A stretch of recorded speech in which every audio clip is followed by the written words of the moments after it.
When I initially reviewed this Finn Balor figure, I got a lot of flack because I gave it a lot of flack. A lot of people think this figure is awesome. People say it's the best Mattel figure ever. I still do not believe that, and I think it is overhyped among the fans. But I felt that it is necessary for me to make an update because I did review this Neville, and in my eyes, this Neville is far superior than this Finn Balor, even though it has a serious flaw in that his thighs aren't big enough.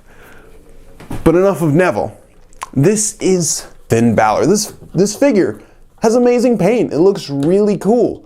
But for me, the biggest thing that I can't get by is the fact that they just reused a CM Punk body when Finn Balor is so much more ripped.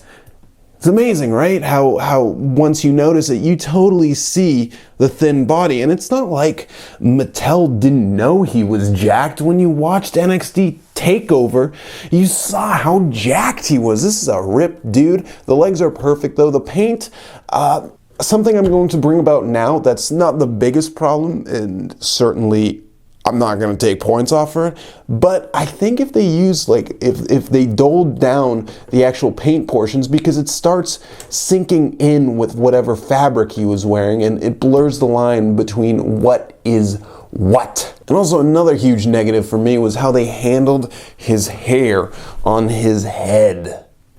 Because if you can see in the screenshot I took, it was not like that, and this looks really sloppy.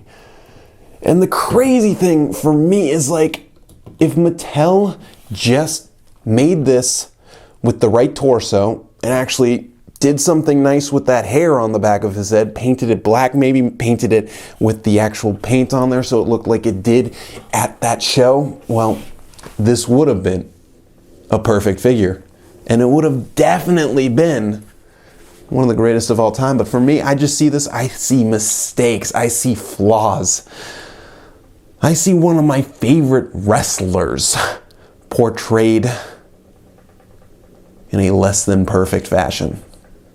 But I know this is probably going to get me flack like it did the first time. But this was just an update to give the reason why I gave it such a low score on the first time. I felt like it was necessary now that I'm starting to do these more in-depth reviews to actually give you photographic evidence of what I'm talking about.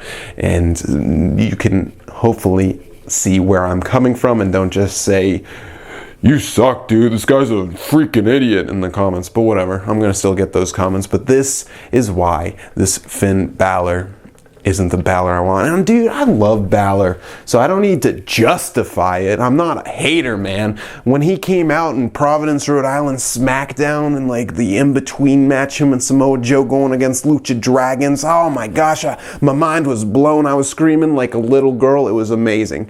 But this figure isn't Mattel. Come on, just give us the right torso, give us better paint for that hair, and boom chaka, boom, boom, boom, boom, boom.